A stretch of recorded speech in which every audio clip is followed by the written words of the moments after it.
been wanting to make a video on this for like a while now because, girl, I've been through it. Anyways, bipolar disorder. So when people think of bipolar disorder, they usually think of bipolar type 1. And type 1 is one emotional extreme to the next. Like you're super, super up there and then you're super, super low. Manic episode, extreme high, is described as a distinct period of abnormally persistent, elevated, irritable mood, increased activity or energy. Manic is not always in the physical. It's not always like you're going super crazy and you have the literal zoomies. It is mental energy. So you're like super creative and you're acting not like you normally would, and you think that you're literally the shit. Decreased need for sleep, increased in goal-directed activity, racing thoughts, poor attention, and increased risk-taking. Then there's the depressive episodes, right? Which I feel like a lot of us can relate to a depressive episode because a lot of us are depressed. I lost my place. And type 2 is more of hypomanic episodes. It's like manic's up here, hypomanic's right here, and then your average stupid crazy's right here. So it's still up there, but it's a lot less than mania. There's a strong genetic and biological factor in bipolar. That doesn't necessarily mean you're going to have it. It means that you have the predisposition to have it. But if all environmental factors align, then maybe you won't develop it. Psychotherapy, it's the big word for literally just therapy.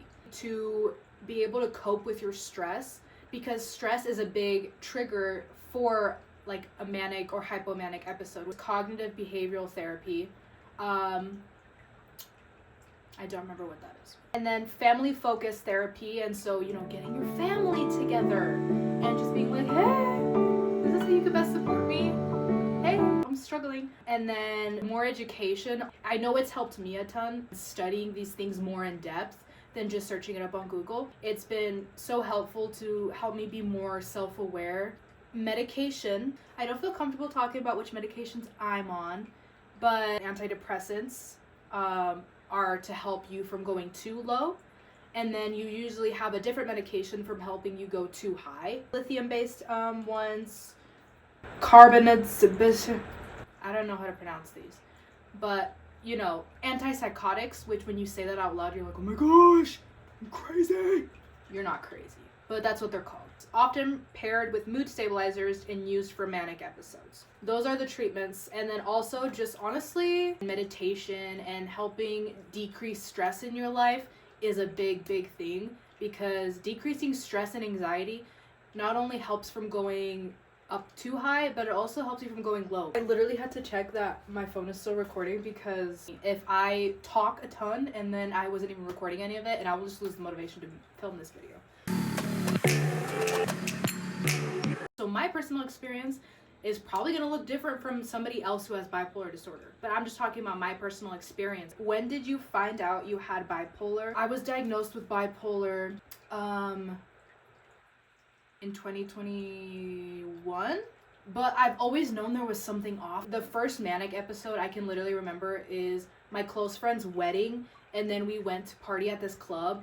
Like, I was up there, you know, and then I wanted to end it all, and I was like, this is concerning, and I brought it up in therapy. It was that big event that led me to be like, okay, there's something up, there's something wrong. How can others best support you? If you don't know somebody who is struggling with bipolar disorder, or you yourself like don't struggle with it, it's kind of hard to understand. Being empathetic and being there when I'm having those lows, and then also when I'm like up there, helped me come back down to reality. I know my biggest problem when I get manic is I spend way too much money, and it stresses me out when I'm out of it, and it stresses my husband out, because all of a sudden I need to pay bills, but my bank account is in the single digits. The biggest way that at least my husband can support me, because he's here with me all the time, is just making sure I stay on top of my meds. My med that I'm on right now for my manicness, I have to be taking it at the same time in the morning and the same time at night. If not, it will just like not really work for me, especially if I'm not eating. So he stays on top of it, make sure I'm eating 3 meals a day and making sure I'm taking those pills in the morning and at night because that's the only way it'll really help me.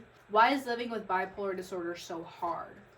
I think it's hard on the people around me more than it is on me. Like, I think it's so stressful for my husband to be seeing me go through all of these emotions in the span of like a week. And it's really hard to be in control of my behavior sometimes. And I can't even imagine what it's like for Jackson to just be there and not know what to do or how to help me. I'm talking a lot. I feel like it's a lot harder on the people around me because they don't know how to take care of me in moments of the extreme high or the extreme low.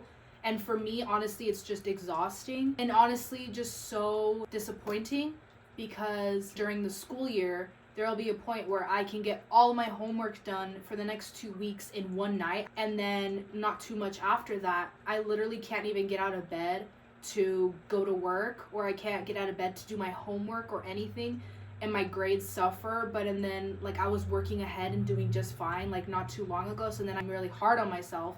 But going to therapy and being regular on my meds has really helped me to have more self-compassion. And you know, it's okay to reach out to my professors and be like, hey, can I have an extension? Or my school, there's like a disability program thingy, and you can sign up for it and then get approval from your therapist or psychiatrist, and then you have benefits. I don't like saying that. That's why I haven't signed up for it, because it makes me feel, you know, you need something but you feel like you don't deserve it. Anyways, this past semester I passed with all A's. I may have cheated, but I passed. This is the one I wanted to answer because it hit so hard. It hit so hard. I literally had to check to see if my phone was recording again. I've been talking a lot. How do you distinguish what's the real person and what's their disorder? Stop. That made me really think. That hit me hard because it made me realize, so I have this cutesy little bestie. Her name is Kaylee. I did some math, and the day we became super close friends, I was going uphill, and so I'm only now starting to come down, but it's starting to level out with like me because I've gone on new medication. But I looked back and I realized Kaylee has only known me in my manic episode.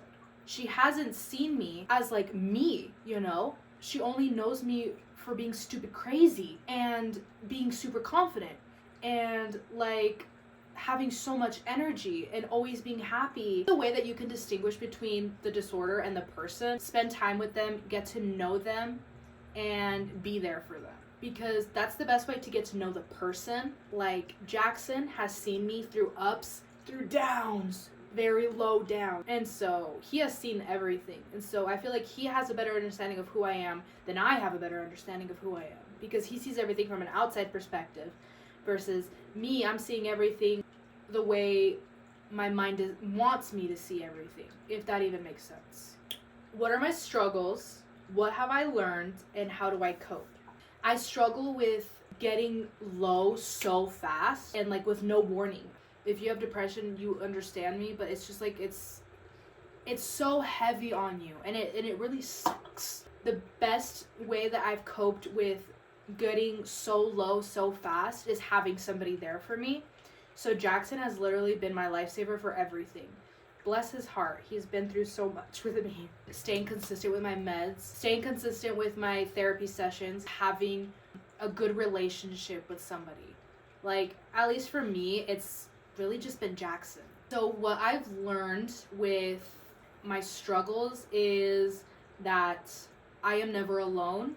I might feel like I'm alone in like my thoughts and how fast my moods change and how high and low I can get, but I will always have somebody there for me. But it's just hard to depend on somebody so much. It's taken me so long to be able to even depend on my husband. I was always raised to be independent, raised to take care of myself, and like I don't have to depend on anybody for my happiness, for my success.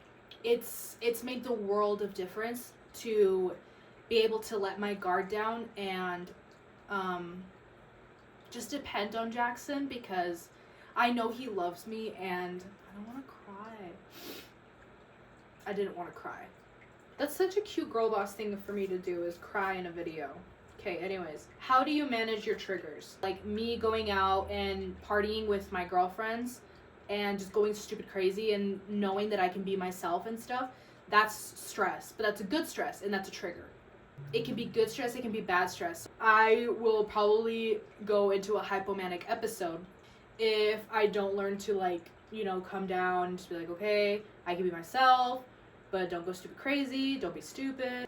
How do I manage my depressive triggers? Having somebody to talk to. So this thing that Jackson and I have is when we notice that the other person is struggling or really depressed, we ask them if they want to talk about it, if they want a distraction, or if they need space. And so, because sometimes I will be so in my head that I need a distraction. And so we'll talk about something, or we'll go do something, or we can talk about it. I just pretty much vent and just rant about whatever it's on my mind.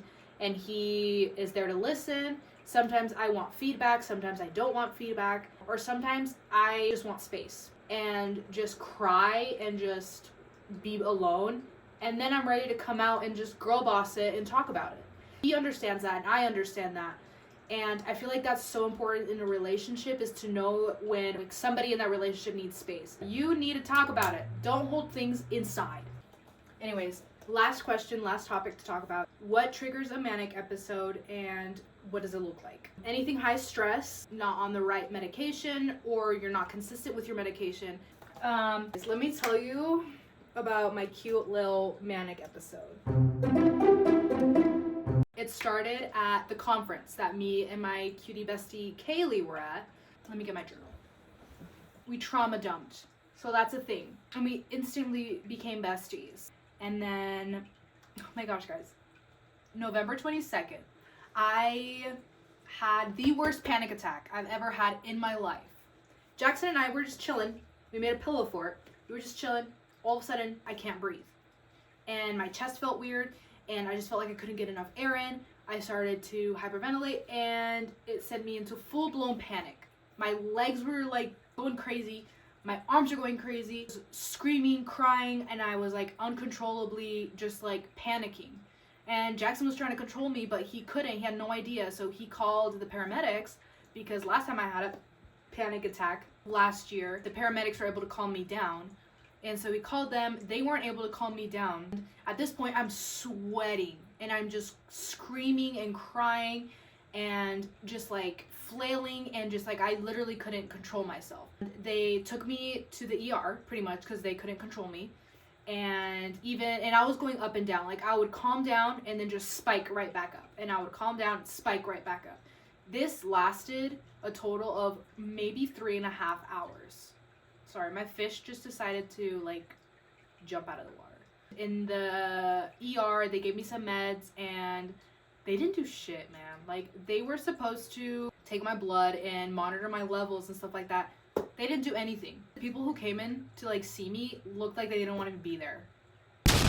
And then I had another panic attack while I was literally in the shower. I was just watching American Horror Story, watching Kim K, because she's in the new season, and all of a sudden, I'm like, oh my gosh, my heart rate is going so fast, and then my chest feels tight, and I call for Jackson, and he's trying to calm me down, and then I just start crying, and he takes me out of the shower, turns off the water, and just lays me down, gives me my rescue meds, and does breathing exercises with me, but my chest is like literally closing in. Like, it feels so hard to breathe, you know, because all of your muscles and everything is just like so tight.